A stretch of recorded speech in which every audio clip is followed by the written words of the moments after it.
မင်္ဂလာပါရှင်စာပေချစ်သူများအားလုံးစိတ်ချမ်းသာခြင်းကိုယ်ဤကျမ်းမာခြင်းတို့နှင့်ပြည့်စုံပါစေလို့ SSW Reader Channel မှစုမုံကောင်းတောင်းအပ်ပါတယ်ရှင်ယခုဖတ်ပြပေးမယ့်စာအုပ်ကလေးကတော့စာရေးသူမောင်မြင့်ကျွယ်ဤတစေဝတ္ထုတူလေးများပဲဖြစ်ပါတယ်ရှင်ဤစာအုပ်ကိုနားဆင်စေလိုရန်ဖတ်ပြရခြင်းဖြစ်ပါသည်စာအုပ်ကောင်းများကိုပုံမှန်တင်ဆက်ပေးမှာဖြစ်လို့နားဆင်နိုင်ရန် channel လေးကိုလည်း subscribe လုပ်ထားဖို့မမေ့နဲ့နော်ကျောင်းဆောင်တစေနှစ်ပေါင်းများစွာကြာမြင့်သွားချိန်တွင်ခရစ်ယာန်အသင်းတော်နယ်ပယ်တစ်ခု၏ဖျားရှိခိုးကျောင်းမှာကျောင်းစရေးကိုမိသူမှမြင်တွေ့ဖူးကြတော့မည်မဟုတ်ပါ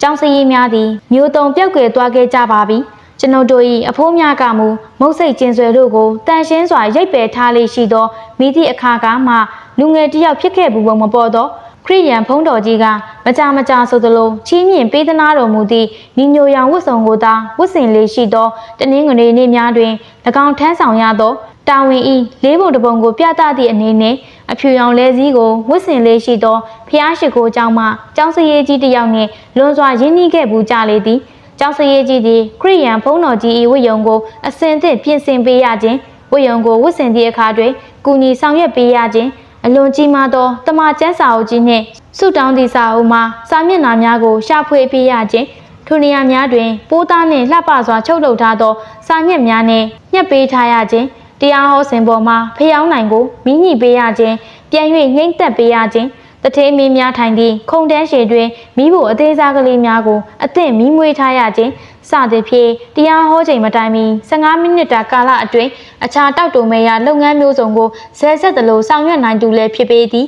ထိုကဲ့သို့သောကျောင်းစရေးကြီးများတွင်ပါဝင်သူတစ်ယောက်မှာအင်္ဂလန်နိုင်ငံ၏ဘုရင်ဝီလီယံလေး1965-1839လက်ထက်တော်၌ Stone Ground ဖျားရှိခိုးကျောင်းတွင်တာဝန်ထမ်းဆောင်ခဲ့သူကျောင်းစရေးကြီးကလပ်တင်းဆိုသူဖြစ်သည်သူကဖျားရှိခိုးကျောင်းဝင်းကြီးတစ်ခုလုံးကိုတတ်ရရှိနေစေသည်မိအိမ်များကိုပြုပြင်ပေးလေးရှိသည်ဖျားရှိခိုးကျောင်း၏ခေါင်းလောင်းများကိုတီးရသည်ဓမ္မတေးသံဆုံးကျူအဖွဲ့အားရိုးစင်းသည့်တီးခွက်များကိုတင်ပြပေးလေးရှိသည်ပြီးတော့မီးလင်းဖို့များကိုစောင့်ရှောက်ရသည်ထိုဖျားရှိခိုးကျောင်းတွင်နောက်ဆုံးအနေနဲ့သူ၏အထူးတလဲတာဝန်ထမ်းဆောင်မှုမှာစနေနေ့ညပိုင်းတွင်ဖြစ်သည်သူသည်စနေနေ့ညများတွင်မိတ်ဆွေအပေါင်းအသင်းများနှင့်ရွာလေရှိစားတောက်ဆိုင်၌ရှိနေတတ်သည်စားတောက်ဆိုင်မှပြန်လာသောအခါဖျားရှိခိုးကျောင်းသို့အရင်ဆုံးဝင်သည်သူကဖျားရှိခိုးကျောင်းအဆောက်အုံထဲသို့ရောက်ရှိသည်နှင့်တကားကိုအရင်ဆုံးပြန်၍တွက်ခတ်လိုက်သည်ဤနည်းဖြင့်သူသည်ဖျားရှိခိုးကျောင်းထဲ၌သူတစ်ယောက်တည်းရှိနေစေရန်ဖြစ်သည်ယခုဖြစ်ပျက်ကိုတင်ပြမိ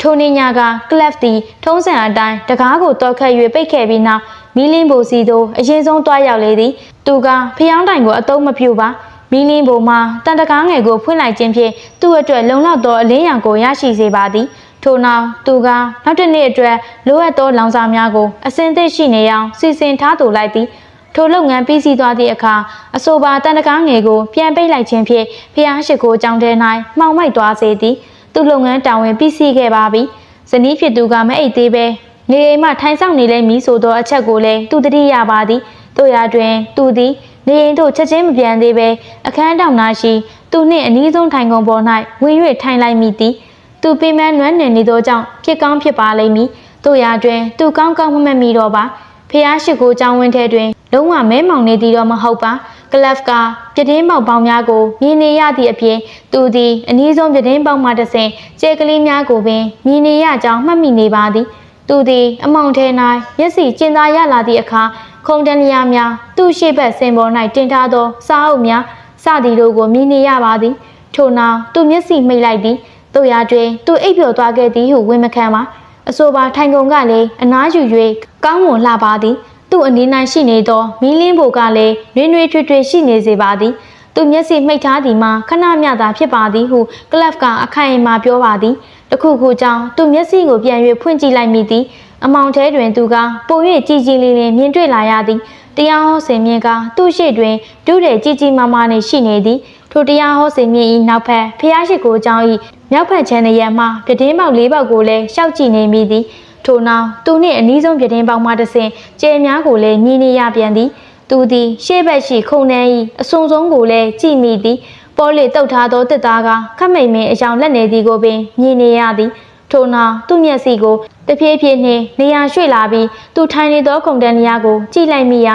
ာသူ့နဘေး၌လူတစ်ယောက်ထိုင်နေသည်ကိုတွေ့လိုက်ရသည်က ကလပ်ကထိုပုဂ္ဂိုလ်၏ပုံမှန်တံကိုရှင်းလင်းဖြစ်သားစွာပုံဖော်နိုင်ခဲ့ပါသည်ထိုပုဂ္ဂိုလ်၏အသားရည်မှာဖြူရော်ရော်ရှိနေသည်အလွန်ရှေးဆန်ပုံရသည်သာမကဖျားရှိခိုးကြောင်းနှင့်လည်းအစဉ်ပြေသူဖြစ်ပုံရသည်ထိုပုဂ္ဂိုလ်သည်သူနှင့်အတူလိုက်ပါလာသူလည်းမဟုတ်သူ့နောက်မှဝင်လာသူလည်းမဟုတ်နိုင်သောကြောင့်သူ့ရှေ့မှဖျားရှိခိုးကြောင်းတဲ့သို့ရောက်နှင့်နေသူဖြစ်ရမည်လူစိမ်းသည်သူ့အရင်ရောက်နှင့်နေသည်မှာအချိန်အတော်ကြာမြင့်ခဲ့ပုံရပါသည်ကလပ်အုံနောက်ခြောက်သွားသည်ထို့ကြောင့်ထိုလူစိမ်းဘက်သို့လှည့်၍မေးလိုက်သည်ခမရဒီကိုရောက်နေတာဘလောက်ကြာပြီလဲနှစ်ပေါင်း600ပါဗျာဟုတ်ရဲ့လားဗျဟုတ်ပါတယ်ဗျာကဲဒါဆိုရင်ခမရပြန်ထွက်တော့ကိုလူစိမ်းကတပြင်းရှည်ကြီးကိုချလိုက်ရင်ပြန်ပြောလိုက်သည်ကျုပ်ထွက်နိုင်ရင်တိတ်ကောင်းမှာပဲဗျာခမရကိုဘာကိစ္စတွေကတားဆီးနေကြလို့လဲဟောဟိုမှာတကားဟောဒီမှာတော့အဲ့ဒီတကားကြောင့်ပဲဗျကလပ်ကစိတ်မရှိတော့ပါစင်ကြေစင်လက်တွေပေးမနေပါနဲ့ဗျာကဲကျုံနေတာလိုက်ခဲကလပ်ကထိုပုဂ္ဂိုလ်၏အင်ကြီးလက်မောင်းကိုဆွဲကင်လိုက်သည်သူ့လက်သည်ကိုလူစိမ်း၏အင်ကြီးလက်အောက်ဘက်သို့ရောက်ရှိသွားပြီးလက်ကျဲသည့်နှလုံးက၎င်း၏လက်ဖမိုးပေါ်ဘက်၌ရှိနေသည်ကိုထင်ထင်ရှားရှားမြင်နေရသည်ကလပ်ကသူ့လက်ကိုချက်ချင်းပြန်၍ရုပ်သိမ်းလိုက်၏သူ့လက်သည်ရေခဲတုံကဲ့သို့ချက်ချင်းအေးဆက်လာသည်ကိုမိသည့်စကားကိုပြောရမည်မသိသောကြောင့်ဦးကြောင်ကြောင်နှင့်ကလပ်စိတ်တိုလာမိသည်ခမရကဘာဖြစ်လို့ရဲနေတာလဲခုကိစ္စကကျုပ်တို့နှစ်ယောက်အတွက်ရဲစရာမကောင်းဘူးလားဘာပဲဖြစ်ဖြစ်ဗျာခမရကဘာတူလဲကျုပ်ကကျောင်းဆောင်တစ်စေးပါကျောင်းဆောင်တစ်စေးဆိုသည့်ဝေါ်ဟာရကိုကလပ်နားမလဲပါသူ၏မတိနားမလဲမှုကိုလည်းဝန်မခံလိုပါတို့ရာတွင်တိကျင်စိတ်ကြောင့်ထက်မေးရပြန်ပါ၏ဖះရှိခိုးเจ้าမှနီလာတာနှစ်ပေါင်းများစွာကြာလာပြီပဲဒါပေမဲ့ခမည်းကိုအရင်ကမတွေ့ဘူးပါဘူးတစေကပြန်ပြေးလိုက်၏ဒါကတော့ခမည်းကတစ်ချိန်လုံးအတန်ထွက်ပြီးလှုပ်ရှားနေတာကိုပြကျုပ်ကအင်မတန်ပေါ့ပါပါလိုက်ရတယ်ပြီးတော့လေအားလုံးကတိတ်ဆိတ်ငြိမ်သက်နေတဲ့အခါကျမှကျုပ်ကိုစူးစီးတိဆောက်လို့ရတယ်ကောင်းပြီလေအခုခမည်းအခွင့်အရေးရလာပြီအဲ့ဒီအခွင့်အရေးကိုခမည်းဘာလုပ်မှလဲကျုပ်အပြင်ကိုထွက်ချင်တယ်ဗျာကျုပ်ဒီဖះရှိခိုးเจ้าကိုစိတ်ကုန်နေပြီဒီထဲမှာတယောက်တည်းနေခဲ့ရတာနှစ်ပေါင်း600ရှိနေပြီဗျတိတ်ကိုကြာလာပါပြီဗျာအေးဗျာဒါဆိုရင်တော်တော်ကြာနေပြီပဲဒါပေမဲ့ခမည်းထွက်သွားခြင်းနဲ့ဆိုရင်ဘာဖြစ်လို့ထွက်မသွားသေးတာလဲတကားက3ပေါက်တောင်ရှိနေတာပဲအဲ့ဒါပါပဲဗျာအဲ့ဒီတကားတွေကြောင့်ထွက်မရတာဗျကလပ်ကအံ့ဩသောလေတံနဲ့မေးလိုက်ဘလို့လဲဗျာတကားဖွင့်ထားတဲ့အချိန်မှရောပဲလားဖွင့်ထားသည်ဖြစ်စေပိတ်ထားသည်ဖြစ်စေအားလုံးအတူတူပဲဒါဆိုရင်ပြတင်းပေါက်တွေကရောဗျာအားလုံးကအတူတူကြီးပဲအားလုံးကအချွန်တက်တွေနဲ့ပဲကလပ်ညံမမီတော့ပါပေါ့ပါပါလျာသူသည်မိသည့်နေရာကိုမစိုးဝင်နိုင်ထွက်နိုင်ရပါမည်ထို့အပြင်အချွန်ရှိမရှိသူ့အတွက်ပြဿနာမရှိနိုင်ပါထိုဒုတိယအချက်ကိုကလပ်ကစတင်၍မေးမြန်းလိုက်ပါ၏ကျောင်းဆောင်တစ်စေကပြန်ဖြေသည်လွန်ခဲ့တဲ့နှစ်ပေါင်း600တုန်းကမုတ်ခုံးတွေကိုအဝိုင်းပုံစံနဲ့ပဲပြုလုပ်ခဲ့ကြတယ်နောက်ပိုင်းကျတော့အချွန်တက်တွေနဲ့လှုပ်လာကြတဲ့အတွက်ကျုပ်ကကျိန်စာတိုက်နိုင်မိတယ်ကျုပ်ကအချွန်တက်တွေကိုမုန်းတဲ့အတွက်အဲ့ဓာတွေအောက်ဖက်ကဘယ်တော့မှမဖြစ်တော့ဘူးအဲ့ဒါကခမည်းနေပဲဆိုင်တဲ့ကိစ္စပါဗျာခမည်းရဲ့ဆုံးဖြတ်ချက်ကိုခမည်းကိုယ်တိုင်ပြင်မယ်ဆိုရင်ဖြစ်ပါတယ်ဗျာဒါပေမဲ့ကျုပ်ကစကားကြုံသွားခဲ့ပြီဗျာအဲ့ဒီကိစ္စကိုဘစ်ရှော့ကတိတ်သွားတဲ့အခါကျတော့မင်းအနေနဲ့ဆိုခဲစီမြဲစီဖြစ်ရမယ်တဲ့ပြောပြီးသားစကားဖြစ်လို့ဘယ်တော့မှမပြေမနှင်းတဲ့ကလပ်ကလည်းသဘောတူလိုက်ကြတော့သည်ကျောင်းဆောင်တစ်စေကသူ့အနေနဲ့အချွန်တက်ပါတော့တကားသူမဟောပြတင်းပေါက်မှာအပြင်သို့ထွက်ရန်ကြံစီသည့်အခါတိုင်းအပြင်မှလေးစီးကျောင်းတစ်ခုကတိုးဝင်လာလေးရှိသောကြောင့်ဖះရှိခိုးကျောင်းတွေသို့ပင်ပြန်၍ရောက်သွားလေးရှိကြောင်းထို့ကြောင့်မကြိုးစားတော့ပဲရစ်ဆိုင်ထားခဲ့သည်မှာကြာပြီဖြစ်ကြောင်းရှင်းပြသည်ကလပ်ကကျောင်းဆောင်တစ်စေပေါ်၌စာနာစိတ်ဝင်သွားလေသည်ထို့ကြောင့်မေးလိုက်၏ခမည်းကဘာဖြစ်လို့ဒီနေရာကခွာသွားကျင်ရတာလဲကျုပ်ကဒီနေရာမှာအတော့မဝင်တော့ပါဘူးဗျာပြီးတော့လေကျောင်းဆောင်တစ်စေမရှိတဲ့ဖះကျောင်းတွေ2ကြိမ်လောက်ရှိနေသေးတယ်တနင်္ဂနွေနေ့ကျရင်အဲ့ဒီကခေါင်းလောင်းတန်တွေကိုကြားနေရတယ်ကလပ်ကပြောလိုက်၏ဒီနီးနားမှာဖះကျောင်းတိတ်မရှိပါဘူးဗျာကျုပ်တို့လိုတစ်စေတွေအတွက်အနီးနားဆိုတာမရှိဘူးခမည်းကြားကျင်တဲ့နေရာထိကြားနိုင်တယ်ဗျဒါပေမဲ့ခမည်းကဖះရှိခိုးကျောင်းကိုဘလို့ကောင်းချိုပြုတ်နိုင်မှာမို့လို့လေကောင်းချိုဟုတ်လားကျုပ်တို့ကဖះရှိခိုးကျောင်းတွေကိုအထူးသဖြင့်ညအချိန်တွေမှာလူတွေလေးစားအောင်စောက်ရှောက်ပေးနေကြတာဗျကျုပ်တို့သာရှိမနေခဲ့ရင်ဖះရှိခိုးကျောင်းဟာလူတွေနေတဲ့အိမ်နဲ့ဘာထူးခြားမှုရှိမှလဲကောင်းပါပြီဗျာကဲကျုပ်ကခမည်းကိုကူညီလိုက်ရင်ခမည်းကဘာပြန်ပေးမှလဲကျုပ်ကတစေတွေအားလုံးကိုခမည်းဟာစိတ်စေတနာကောင်းတဲ့လူကောင်းတစ်ယောက်ဖြစ်ကြောင်းကျုပ်ကထောက်ခံပါတယ်လို့ရှောက်တဲ့လွှင့်လိုက်မှာပေါ့အဲ့ဒါကဘလောက်တောင်ကောင်းကျိုးပြုမှလဲ စိတ်စေတနာကောင်းတယ်ဆိုတဲ့စကားကဘသူ့ကိုမှထိခိုက်ညစ်နာစေမှာမဟုတ်ပါဘူးဗျာကဲဒါဆိုရင်ကျုပ်နဲ့အတူတူလိုက်ခဲ့ခပ်ပြေးပြေးလုံနော်လေစိမ့်တွေဝင်မလာစေနဲ့အချွန်ထက်တွေအောက်ဖက်ကလည်းကျုပ်မဖြတ်ဘူးနော်လာစမ်းပါဗျာကျုပ်နောက်ကသာလိုက်ခဲ့စမ်းပါကလပ်က